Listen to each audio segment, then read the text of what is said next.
Nu, jeigu esate Lietuvoje, tai jums visada reikia stengtis kalbėti lietuviškai, nes tai vienintelis būdas, kaip išmokti. Labai gerai. Aš turiu tokį patarimą Taip. žmonėms, kad nereikia bijotis kalbėti. O kodėl mes kalbame lietuviškai, taip lengvai? Kaip tu išmokai lietuvių kalbą? Nusprendžiau mokytis lietuvių kalbos, nes man labai patinka, kaip skamba lietuvių kalba. Aš galiu pasakyti, kad aš visada stengiuosi kalbėti lietuviškai. Ir man nepatinka, kad su manimi kiti žmonės parduotuvėse arba kavinėse kalba angliškai. Jeigu žmogus eina į kursus, ar to užtenka, kad išmoktų kalbą? Ne. Tu turi draugų iš įvairių šalių, bendrauji su jais jų kalbomis? Taip, visada. Man atrodo, kad aš labai lengvai galiu skaityti suomių, estų, čekų, lenkų, latvių kalbomis. Ir lietuvių. Ir lietuvių. O kaip tu tobulini? Kai nori tobulinti, ką tu darai? Aš stengiuosi labai daug skaityti. Baigsi šis renginys, grįši ir pamirši visas kalbas? Ne. Ką tu darysi? Aš nepamirsiu visas kalbas, nes aš vartoju kalbos kasdien.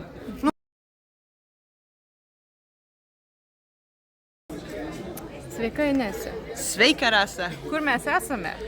Dabar esame Čekijoje, Brnoje. O kodėl mes kalbame ne čekiškai? Kodėl kalbame lietuviškai? Nes mes dabar esame Tokijoje susitikime kaip polyglotų gathering ir čia žmonės gali kalbėti įvairiomis kalbomis. O kaip tu išmokai lietuvių kalbą? Aš viską supratau, ką tu pasakei? Aš nesutinku, man atrodo, kad aš dar nemoku ir man reikia dar patobulinti mano lietuvių kalbos žinias. O kaip tu tobulini? Kai nori tobulinti, ką tu darai? Aš stengiuosi labai daug skaityti. Pavyzdžiui, man patinka skaityti pasakas ir jas analizuoti. Ir mano nuomonė, lietuviai turi vienos iš gražiausių pasakų. Taip, ačiū. Aha. O ką tu, aš žinau, kad tavo profesija susijusi su pasakomis. Taip, aš stengiuosi tyrinėti įvairių tautų pasakas ir lyginti. Kokių tautų?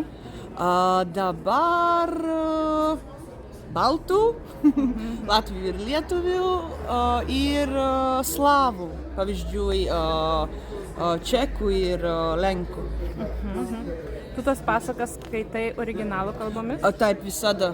Mano nuomonė tai labai svarbus dalykas, nes jeigu kažką vertame, dažnai gali atitikti tai, kad labai daug ir svarbos informacijos padingsta.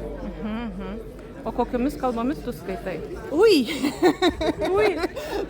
Ar tu skaitai prancūziškai? Ui, ne!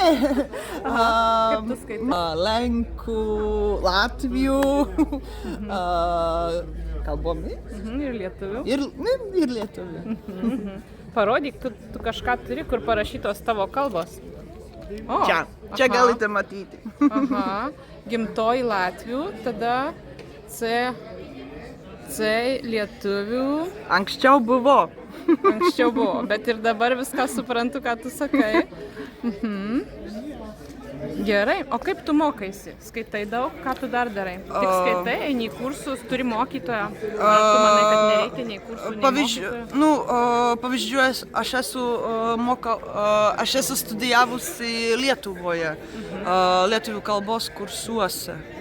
Kaune ir Vilniuje. Taip. Jeigu žmogus eina į kursus, ar to užtenka, kad išmoktų kalbą? Ne. O Ne. ko dar reikia?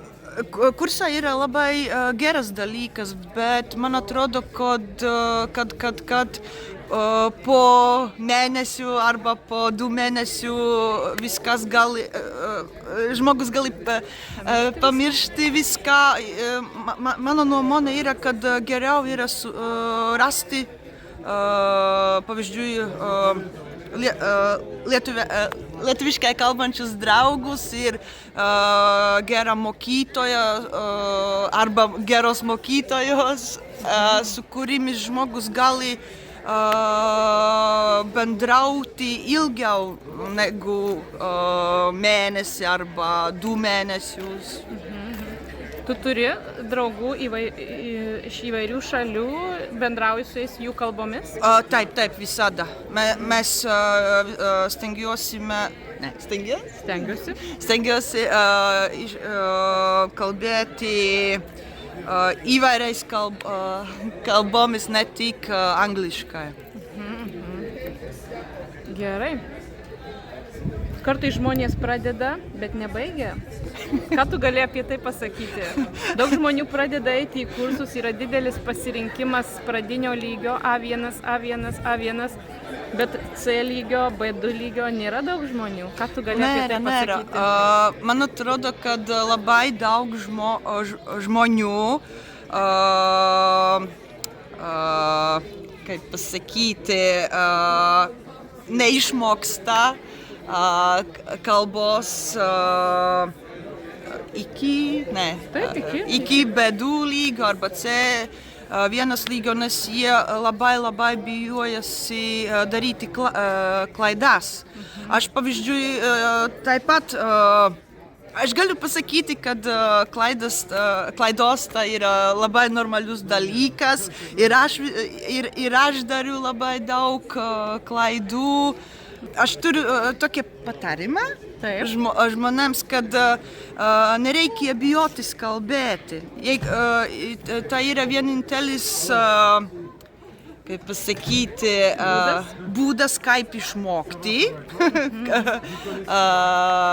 kalbos ir taip pat tai yra normaliai, kad yra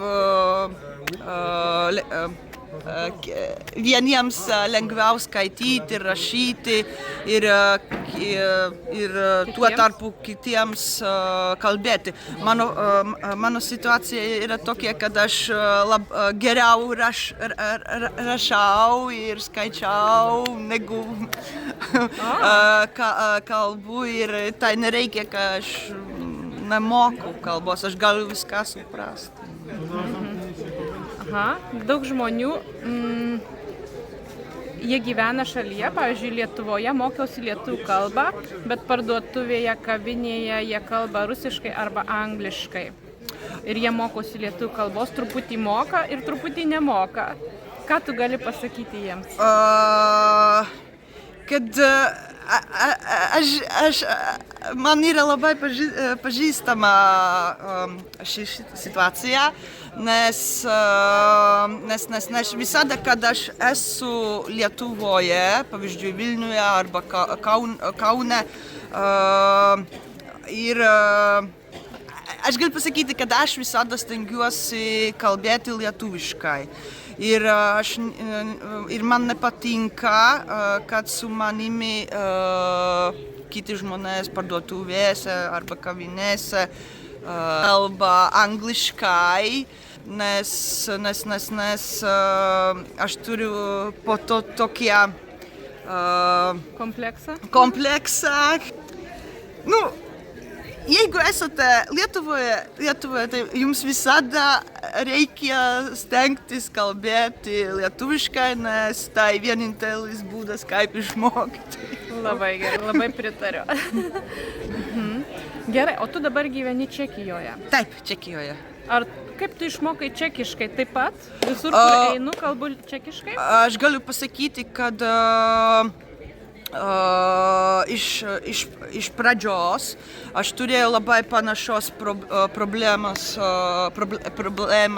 problemas čekų kalboje. Aš irgi labai ilgai negalėjau pradėti kalbėti. Ir man,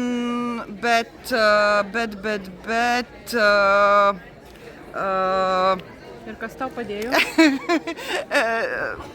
Man padėjo tai, kad aš sau pasiekiau, kad klaidos yra normalus dalykas ir galiu pasakyti, kad pavyzdžiui dabar aš labai laisvai kalbu čekų kalbą ir aš galiu taip pat pasakyti, kad aš išmokau čekų kalbos bendraujant su žmonėmis. Tai labai svarbus dalykas. Labai svarbu turėti vieną gerą mokytoją ir draugus. Labai gerai. Aha, aš pastebėjau, kaip mokytoja, aš pastebėjau tokį dalyką. Žmonės eina į kursus, pradedančiųjų, išmoksta, tada projekto finansavimas baigėsi, kursai baigėsi. Žinoma. Tada praeina keli mėnesiai, žmogus galvoja, kad jis nieko neprisimena ir vėl eina į naujus pradedančiųjų kursus. Tada kursai baigėsi, tada žmogus pamiršta. Ką tu apie tai gali pasakyti? Ką daryti žmogui, kurio kursai baigėsi, kuris galvoja, kad nieko nemoka?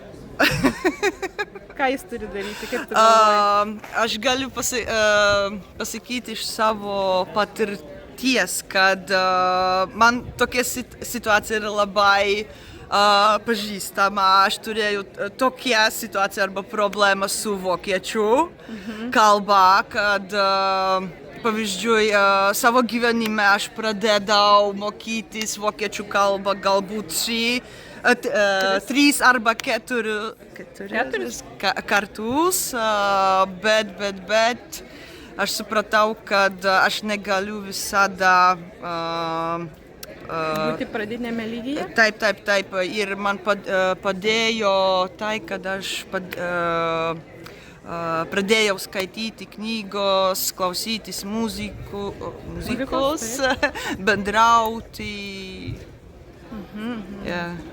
Bet man žinoma tokia situacija. Labai gerai. Baigsi šis renginys, grįši ir pamirši visas kalbas? Ne. Ką tu darysi? Aš nepamirsiu visas kalbas, nes aš vartoju kalbos kasdien. Aš verčiau iš įvairias kalbas. Taip. Taip, tu palaikai kalbas. Tai, ką moki, tu palaikai. Ką nors darai, kad nepamirštum. Labai gerai. Gerai, labai ačiū už pokalbį. Labai ačiū tau. Tikiuosi, kad Inesė jūs įkvėpė mokytis ir nepamiršti kalbų.